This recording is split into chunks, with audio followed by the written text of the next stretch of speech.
I've worked night shifts for years, but there's one patient I checked on who was never admitted and never left.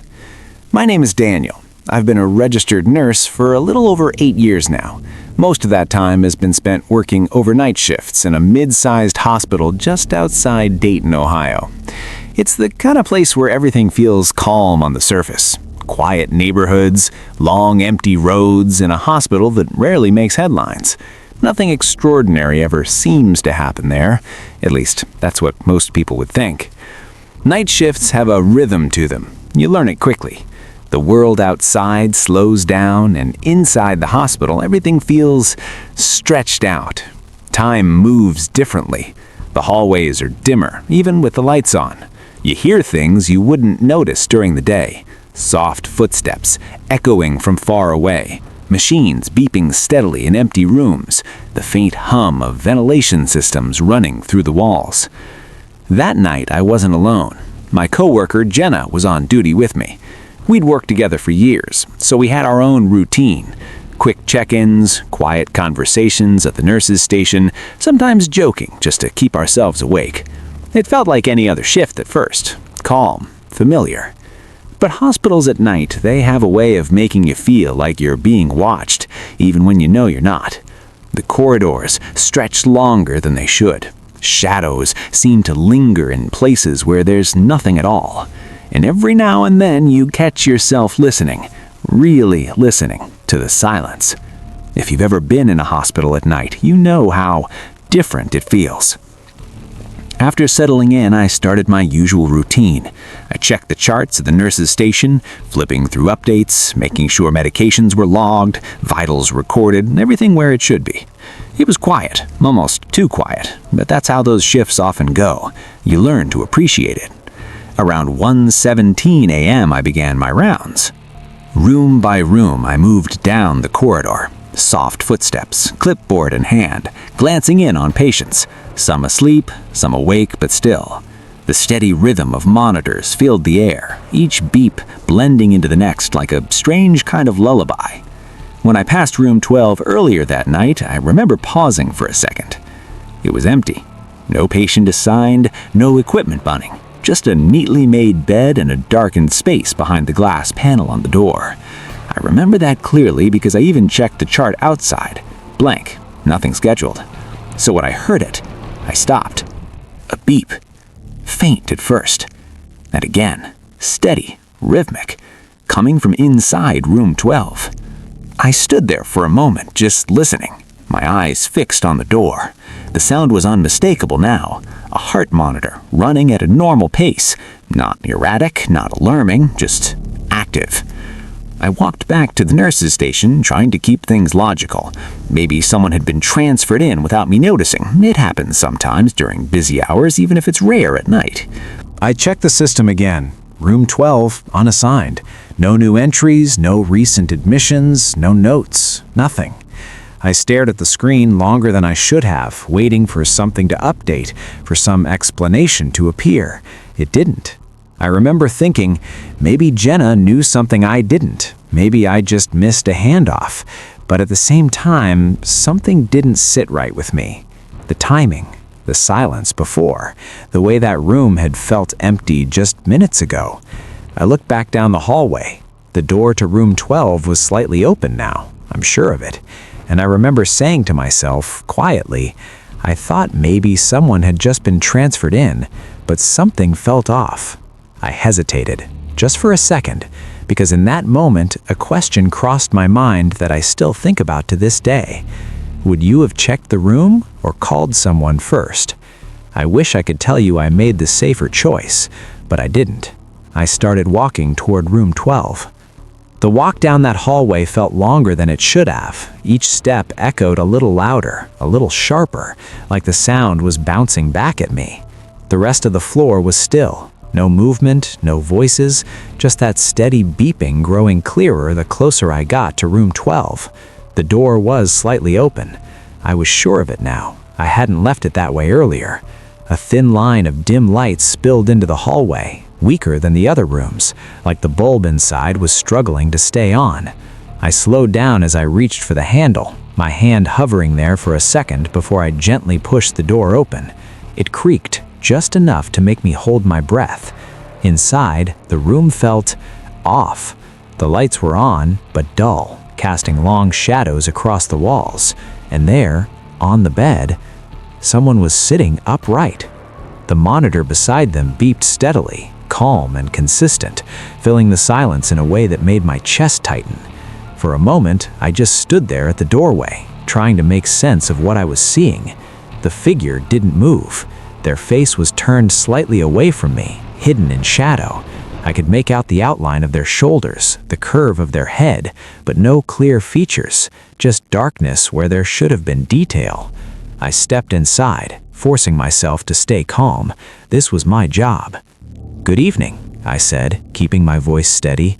"I'm Daniel, one of the nurses on duty. Can you hear me?" No response.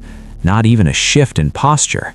The only sign of life was the faint rise and fall of their chest, slow, shallow breathing that almost didn't look real. I took another step closer. Something about the way they were sitting, it wasn't right. Their back was too straight, too rigid, like they'd been placed there instead of settling naturally. And then I noticed the temperature. The room felt colder than the hallway, not dramatically, but enough to make the hairs on my arms stand up. The monitor kept beeping, but now that I was closer, the rhythm sounded slightly off, subtle but uneven in a way I couldn't immediately explain. I glanced at the patient again, and that's when it hit me. No IV line, no wristband, no chart at the bedside, nothing. I felt a slow, heavy drop in my stomach as everything started to click into place. That's when I realized this person wasn't in our system. I don't know what pushed me to move closer, but I did, one slow step at a time until I was standing right beside the bed. My hand lifted almost on its own, hovering in the air for a second before I reached toward the patient's shoulder. I remember thinking, if they were real, if this was just some mistake, I needed to check on them. "Sir?" I said quietly. The moment my fingers got close, the patient moved. Not suddenly, not violently, slowly. Their head began to turn, inch by inch, until it was facing me. And then I saw their eyes, wide open, but empty. There was no focus, no recognition, just a distant, hollow stare that felt like it went straight through me instead of at me. Before I could react, the monitor let out a long, sharp tone. Flatline. The steady beeping was gone, replaced by that continuous sound that fills every nerve in your body with dread. And then, silence. Complete silence. I blinked, just once, and in that brief second, something changed. The figure in the bed started to fade. At first, I thought it was my vision, like I was dizzy or blacking out, but no, it was happening right in front of me. The edges of their body began to blur, losing shape, like they were dissolving into the air itself, into the wall behind them. No struggle, no sound, no movement beyond that slow, unnatural disappearance. They just slipped away. Gone. I stumbled back, my heart pounding so hard I could barely think. My hand hit the call button as I shouted for help, my voice echoing down the hallway. Within seconds, Jenna and 2 other staff rushed in. "What happened?" she asked. I pointed at the bed, barely getting the words out. But the room was empty. The monitor was off. The bed was untouched. No sign that anyone had been there at all. They looked at me, waiting for an explanation I couldn't give. I just stood there, trying to steady my breathing, my hands shaking. "I know what I saw," I said finally, my voice low, unsteady. I wasn't imagining it. After that night, I went straight back to the system. I checked the records again, slowly this time. Every detail, every log. Room 12 had been empty all night. No admissions, no transfers, no errors, nothing. I asked around during the next few shifts, trying to keep it casual, but eventually someone said something that stuck with me. Years ago, there had been a patient in that same room, someone who passed away unexpectedly during the night. No visitors, no one there when it happened. Since then, people talk, quietly. I don't go near that room anymore unless I absolutely have to, and even then, I don't stay long, because every now and then, during the late hours, when everything is still, I hear it again. A faint, steady beeping coming from inside, even when the room is empty. And sometimes, when I pass by room 12, I feel like someone is already inside. What do you think I saw? Would you go back into that room? If this story gave you chills, make sure you like, comment, and share your thoughts, especially if you've ever experienced something like this. Because I can tell you right now, this wasn't the only strange thing I've experienced during night shifts. Not even close.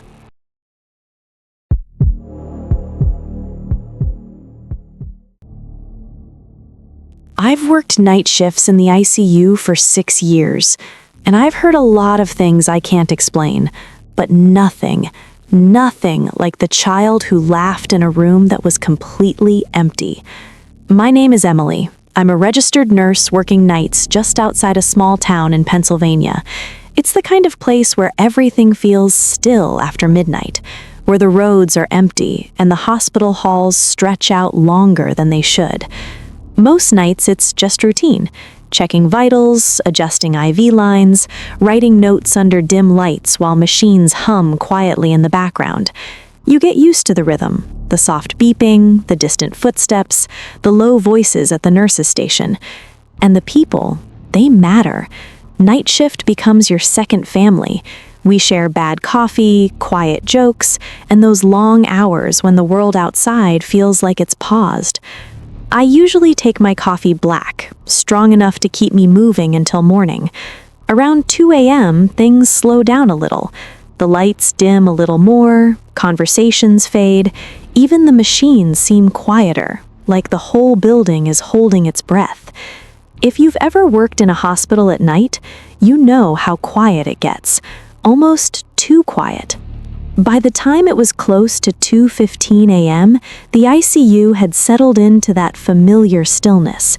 The overhead lights were dimmed, casting everything in a soft gray glow. Monitors kept their steady rhythm. Beep, pause, beep. Each sound marking time in a place where sleep rarely comes easy. The air carried that clean, sharp scent of antiseptic, mixed with something colder, something metallic that never really goes away. The isolation rooms were at the far end of the unit. Strict protocols, limited access, no visitors unless absolutely necessary. At night, those rooms felt even more separate, like they belonged to a different part of the building entirely. Room 312 had been cleared earlier that evening. It used to hold a young patient, a child. I never knew much about the case. We're trained to focus on care, not stories. Still, some rooms seem to hold on to what happened inside them, even after they're empty. I was doing my usual rounds, clipboard in hand, checking monitors, adjusting settings, making sure everything was exactly as it should be. That's when I heard it. A laugh. Soft at first, light, almost playful. The kind of sound you'd expect to hear during visiting hours, not in the middle of the night. I paused, listening. My first thought was simple. Maybe someone left a TV on in one of the rooms, or maybe one of the other nurses had pulled up a video at the station. It happens sometimes, especially on long shifts. But when I stepped into the hallway and looked around, there was no one there. The nurse's station was empty. The overhead lights hummed quietly. Every door was either closed or slightly ajar, just the way we'd left them. And then I heard it again. Clearer this time. Closer. I turned slowly toward the end of the hall, toward the isolation rooms, toward room 312. Because the laugh, it came from inside room 312. I don't remember deciding to walk toward it. I just did. The hallway felt longer than usual. Each step echoed softly under my shoes, louder than it should have been at that hour. Room 312 was at the very end, where the lights never seemed as bright. The door, it was slightly open. I know it had been shut earlier. I remember closing it myself after the evening cleanup, but now it stood there, just enough for a thin strip of darkness to spill into the hall. The light inside flickered faintly, not completely off, just unsteady, like it couldn't decide whether to stay on. I stopped at the doorway. My hand hovered near the frame, but I didn't touch it. My heart had started beating faster, hard enough that I could feel it in my throat. I leaned in slightly and said, as calmly as I could, "Hello?" No answer, just that silence, thick and heavy. I pushed the door open a little more. The room was empty. The bed was neatly made. No patient, no family members, no movement anywhere, just the stillness of a space that had already been cleared for the next case. And then, the monitor snapped on. The screen flickered to life with a sharp glow, casting shadows across the walls. A second later, the IV pump gave a sudden sharp beep, then another. The oxygen machine let out a low hum just for a moment before cutting off again. I froze. None of it should be active. We power everything down when a room is empty, always. And then I heard it again. The laugh. This time it was louder, clearer, right behind me. It sounded like a child, like someone playing a quiet game. But there was something off about the tone. It stretched just a little too long, the pitch shifting in a way that didn't feel natural. It echoed strangely, like it didn't belong to the room or to anything alive. I didn't turn around. I couldn't. What would you have done? Walk in or run? I stayed. I told myself it was just stress, just exhaustion playing tricks on me. That's what training teaches you. Focus on what's real. So I stepped further inside. Slowly, carefully. That's when I noticed something. The bed. It wasn't as empty as I thought. The sheets, they dipped slightly in the middle. Not much, just enough to look like someone small was sitting there, pressing down into the mattress. I stared at it, trying to make sense of what I was seeing, trying to convince myself it was just the way the sheets had been tucked. And then, the monitor shifted. Not a flicker, not a glitch.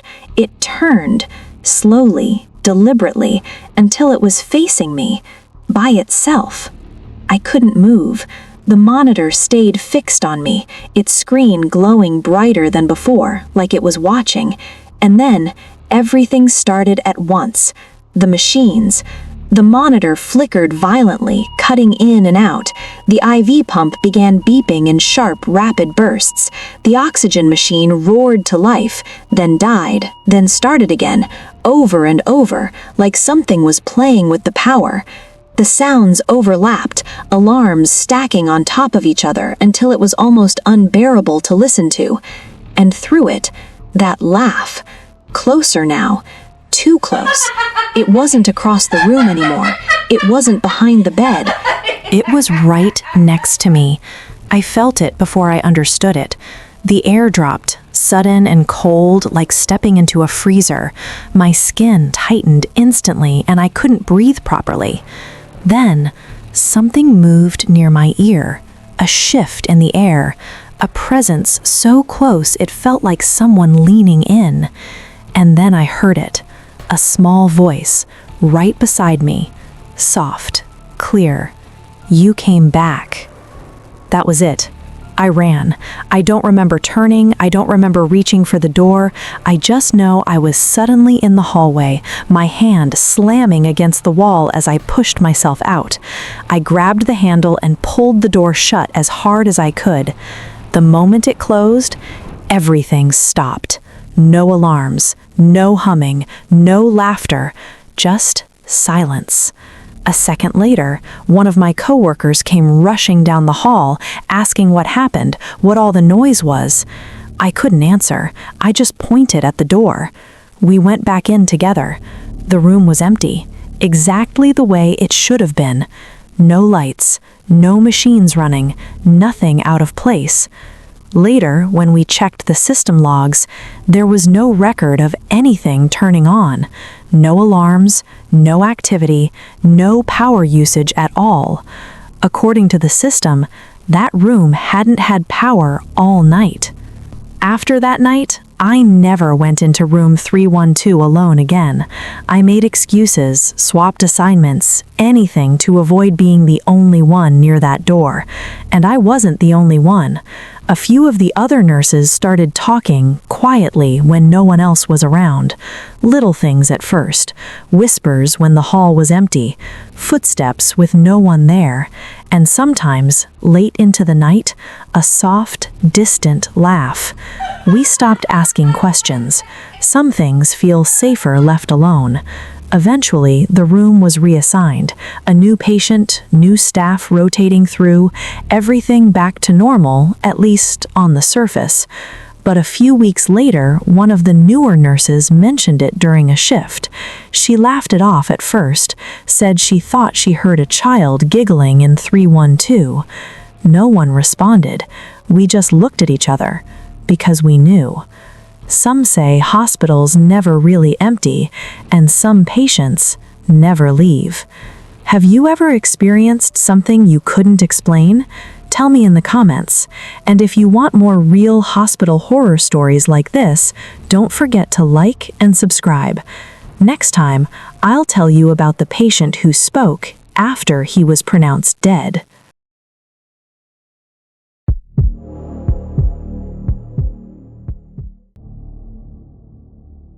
I stopped working night shifts after the dolls started watching me, and I'm not saying that lightly. My name is Sarah, and I'm a pediatric nurse. I was working nights at a mid-size hospital in Columbus, Ohio, the kind of place that looks ordinary in daylight. Beige walls, quiet elevators, vending machines that barely work. At night, it feels like a completely different world, but back then it was just routine for me. I would grab the same burnt coffee from the staff room, joke with Jenna, she was my closest coworker on those shifts, and we'd try to push through the long hours by counting down until morning rounds. In pediatrics, you get used to toys everywhere, stuffed animals, action figures, and especially dolls.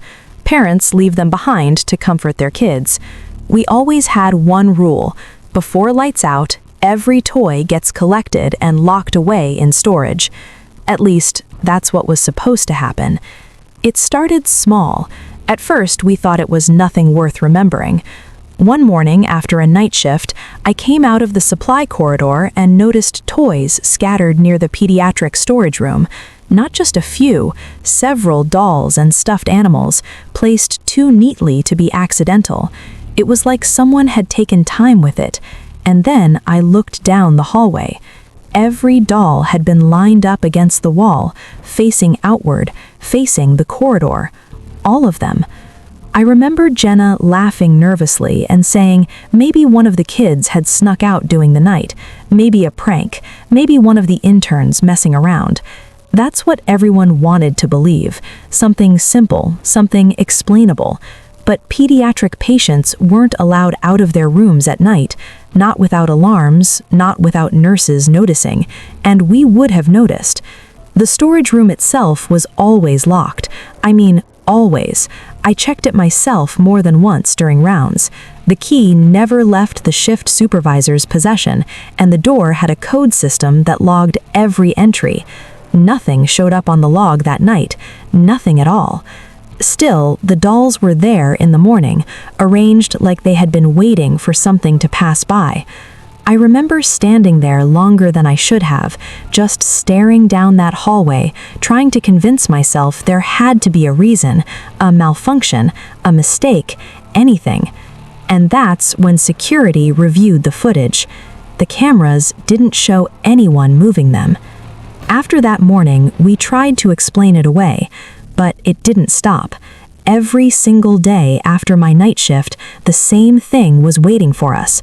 The dolls would be back in the hallway, not scattered anymore, placed more carefully, more deliberately, always aligned along the wall like they were meant to be there, always facing the corridor, always watching. The hospital at night already has a certain weight to it. The fluorescent lights don't fully reach the corners, so the hallways stretch into dim patches where shadows sit too long. The machines beep in steady rhythms, but between those sounds, there's a kind of quiet that doesn't feel empty, it feels occupied, like something is present without making a sound. Jenna stopped laughing after the third night. She wouldn't even walk past the storage hallway alone anymore. I remember her standing by the nurse's station, arms crossed, staring down the corridor like she expected something to step out of it. We started noticing something else after a few days. There was one room, room 312, a small boy inside. He barely spoke, just watched the ceiling most of the time, holding on to a blanket his mother brought him, and every night, without fail, one of the dolls would end up outside his door. Just one, placed neatly like it belonged there. At first, we thought it was coincidence. Then it kept happening. Same room, same placement, every night shift. And the strangest part, the dolls didn't look exactly the same when we checked them in the morning.